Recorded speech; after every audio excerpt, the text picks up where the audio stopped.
Viernes 22 de mayo 2026. Este es su amigo el doctor Julio Manuel Martínez Echevarría dándoles la bienvenida a otro programa más del repaso de la reválida criolla. Hoy sistemas musculoesqueletales, casos musculoesqueletales. Ya grabamos las preguntas con fiasco.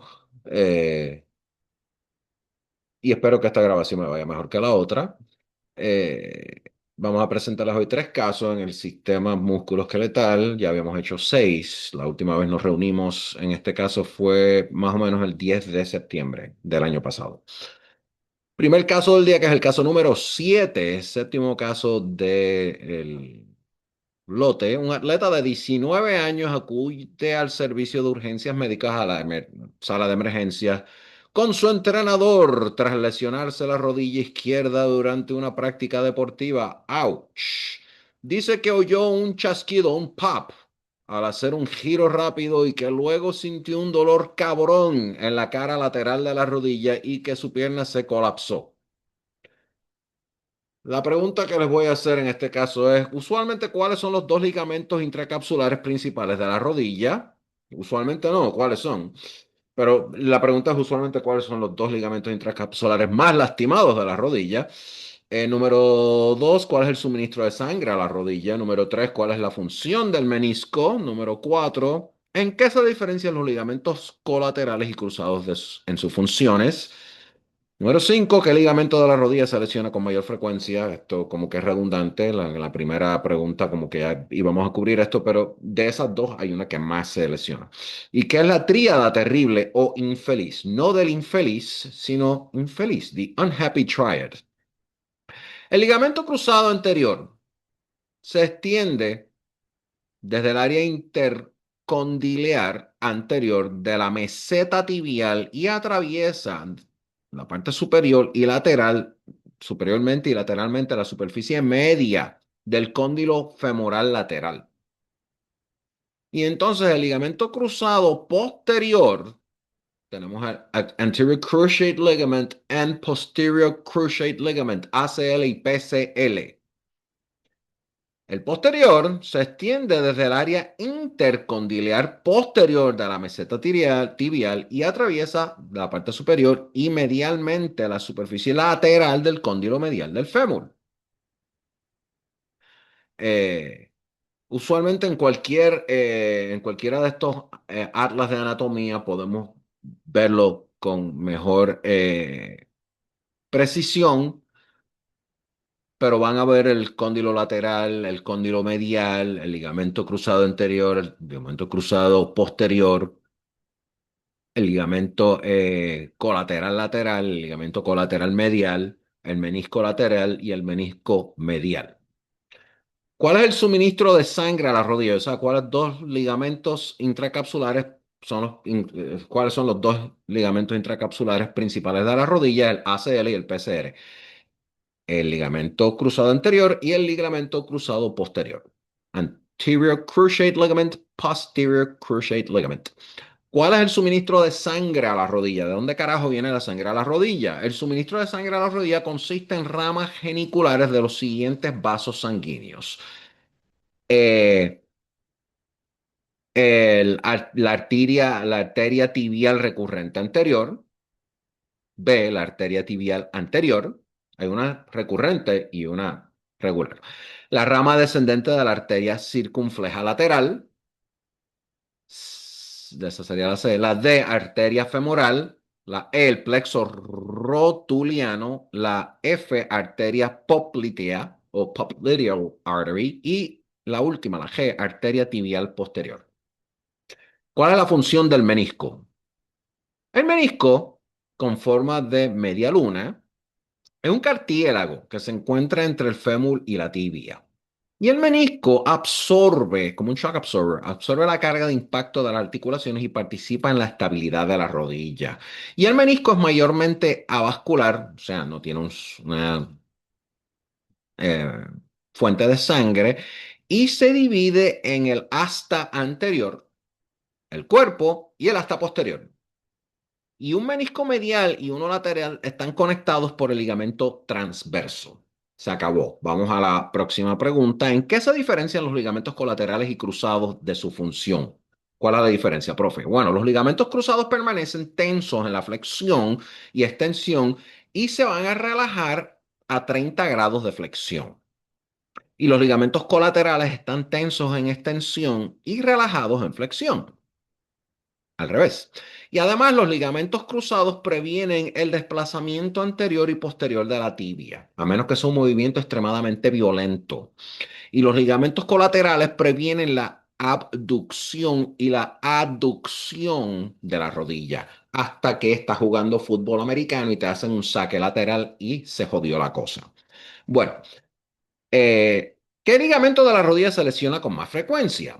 Volvemos a esto, el ligamento colateral medial es más débil que el ligamento cruzado anterior o el posterior, por lo que las lesiones del ligamento colateral medial son más comunes. Y ahorita metí las patas, les describí esto mal. So, no tenía tres carajos que ver con la opción A, con la primera pregunta. Mala mía. Eh, los desgarres del ligamento cruzado anterior son mucho más comunes, no obstante, que los desgarres del ligamento cruzado posterior. O sea, ¿en qué quedamos aquí?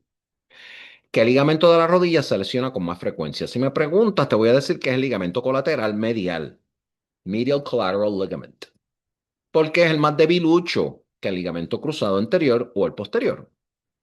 Así que las lesiones del ligamento cruzado medial son más comunes. Los desgarres de ligamentos, sin embargo, los desgarres de los ligamentos cruzados anterior son mucho más comunes que los desgarres de los ligamentos cruzados posterior. Si me vas a preguntar entonces entre el anterior cruciate ligament y el posterior, pues el anterior. Y ahí fue donde yo formulé toda esta gama de preguntas al principio mal. Mis disculpas. Dele rewind y verán a lo que me refiero. Nada, que a cualquier zorro se le va una liebre y a mí se me van a cada rato. ¿Qué es la tríada terrible o the unhappy triad? Y esto es una lesión común en deportes de contacto de la rodilla que ocurre fútbol americano cuando se aplica un traumatismo lateral a la articulación de la rodilla mientras el pie está fijado en el suelo. Posteriormente se va a dañar el ligamento colateral medial, el menisco lateral y el ligamento cruzado anterior. Usualmente, dependiendo de la gravedad, casi siempre terminan en el quirófano. Vamos al caso número 8. Un hombre de 47 años acude a ti, su médico, usted es su médico de atención primaria, y está preocupado por una lesión sospechosa en el hombro que ha aumentado de tamaño en los últimos 2 años. Con esto del cáncer en la piel, cualquiera, ¿no? No refiere a otros signos o síntomas asociados. La exploración física es examen físico. Revela una lesión asimétrica de 11 centímetros de color irregular, con bordes dentados y sin tapones de queratina. Es ligeramente doloroso a la palpación. ¡Auch! Se observan varios otros nevos dispersos en el pecho y la espalda. Como que dije nevos.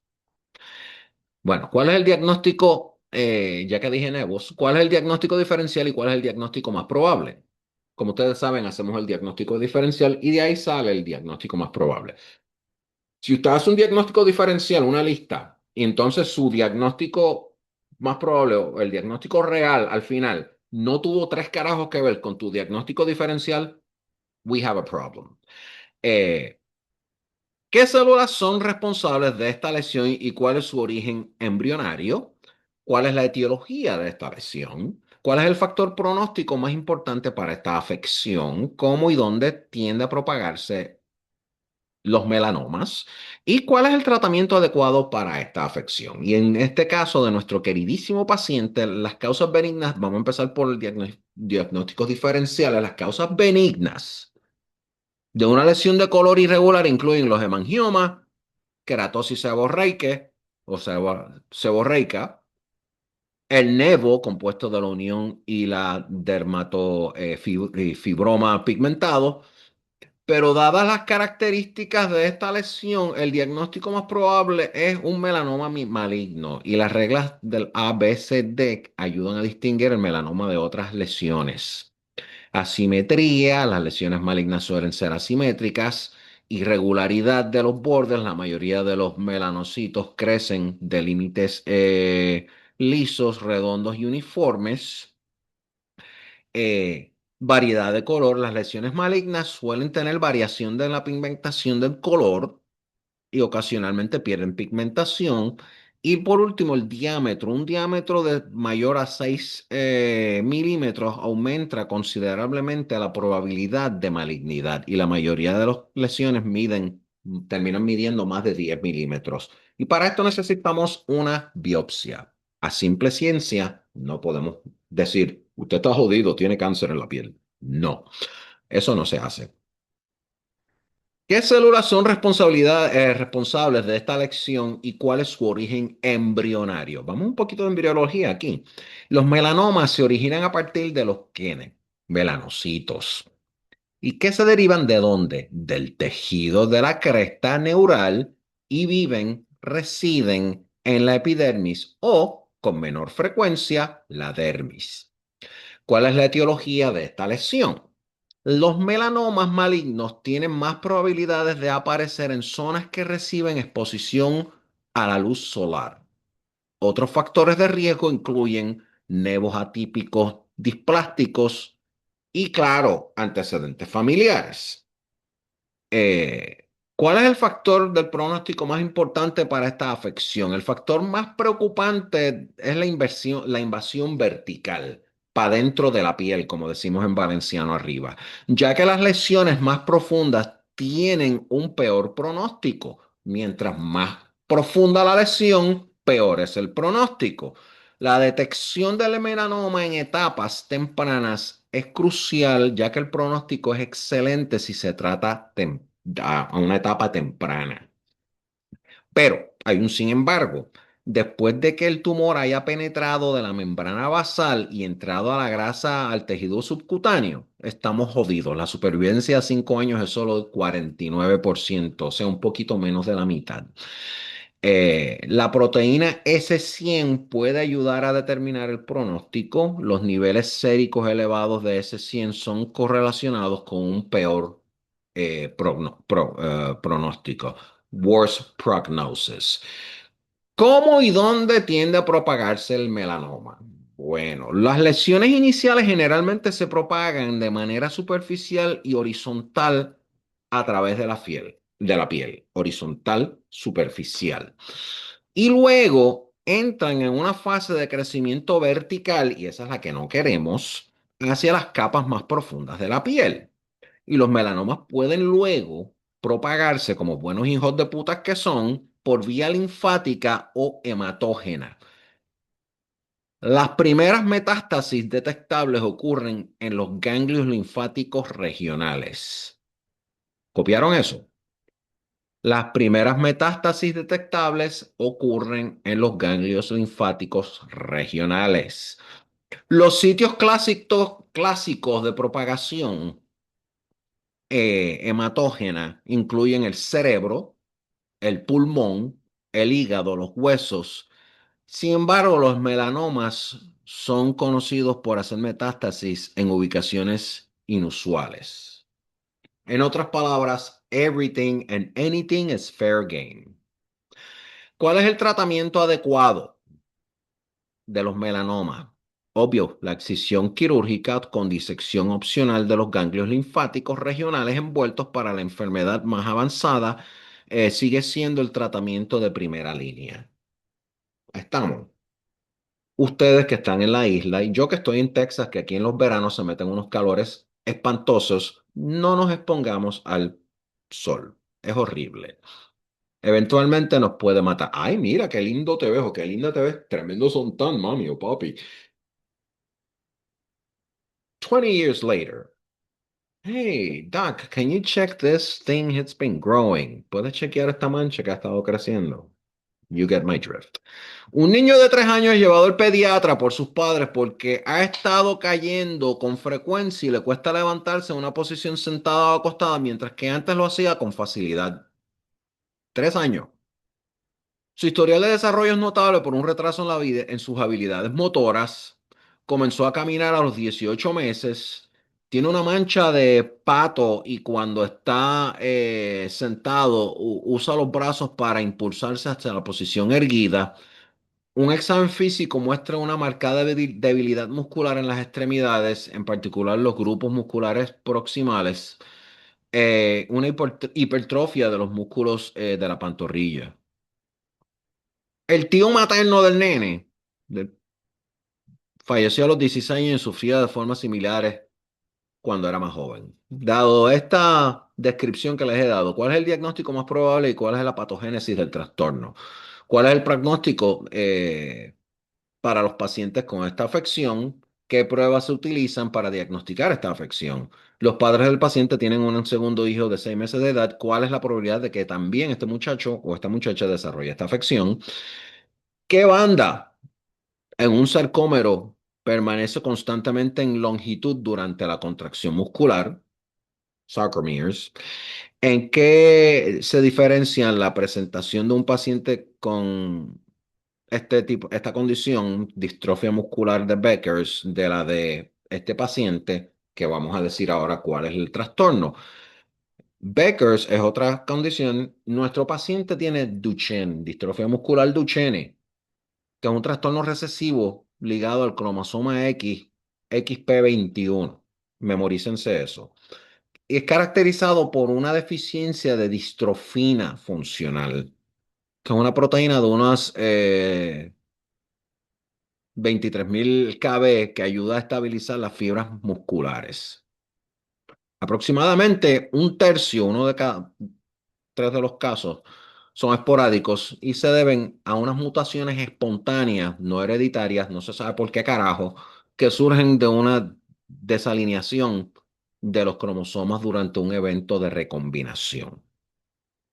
¿Cuál es el pronóstico para los pacientes de esta afección? Lamentablemente, los pacientes con Duchenne's Muscular Dystrophy no pueden caminar al final de la primera década y están confinados a una silla de ruedas a los 12 años. La mayoría de los pacientes fallecen al final de la segunda década.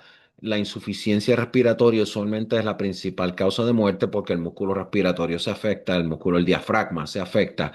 La miocardiopatía dilatada o las anomalías de las condiciones de la condición son comunes y pueden ser mortales. ¿Qué pruebas se utilizan para diagnosticar el DMD? Si uno sospecha clínicamente DMD, los niveles séricos de queratinquinasa están notablemente elevados. Anoten eso, queratinquinasa, keratin kinase. Y la electromiografía muestra cambios miopáticos. Si haces pruebas genéticas o una biopsia muscular, pueden confirmar el diagnóstico y es obligatorio. La biopsia muscular muestra fibras musculares atróficas de varios tamaños en desorden, degeneración, al igual que una necrosis de fibras musculares individuales con un reemplazo fibroso. Los padres del paciente tienen un segundo hijo de 6 meses de edad. ¿Cuál es la probabilidad de que este hijo también esté afectado? Las probabilidades son 50-50, 50%, suponiendo que el primer caso no fue esporádico. Debido a que la madre entonces sería la portadora de este trastorno, si es que cada hijo tiene un 50% de probabilidad de heredar el cromosoma X con el alelo mutado de ella, si no fue un caso esporádico. ¿Qué banda en un sarcómero permanece constantemente en longitud durante la contracción muscular? Contraction. La banda A. La banda A. La banda A corresponde a la longitud de de los filamentos gruesos de miosina. ¿Y en qué se diferencia la presentación de un paciente con distrofia muscular de Beckers a un paciente de distrofia muscular de Duchenne's? La diferencia más obvia es la edad de inicio de los síntomas y el grado de afección clínica. Los pacientes con distrofia muscular tipo Beckers suelen permanecer ambulatorios hasta los al menos 15 años de edad y comúnmente hasta la edad adulta. Viven más. El retraso mental y las contracturas son más comunes en la distrofia muscular Beckers. Con eso terminamos nuestros 3 casos del día. Denle like al video si les gustó, si no les gustó, pues por ahí está el camino. Suscríbanse si les gusta. Espero que sí. Lo hacemos de forma informal. Hoy es viernes 22 de mayo del 2026. Nuestro próximo tema va a ser en el área de neurología la semana que viene.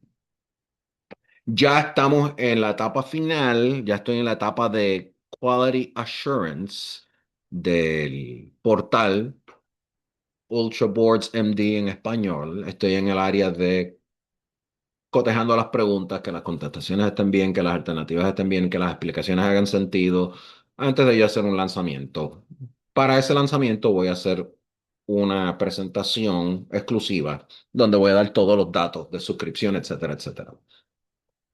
Sin más en particular, que tengan un buen fin de semana y nos vemos la semana que viene. Chao, chao.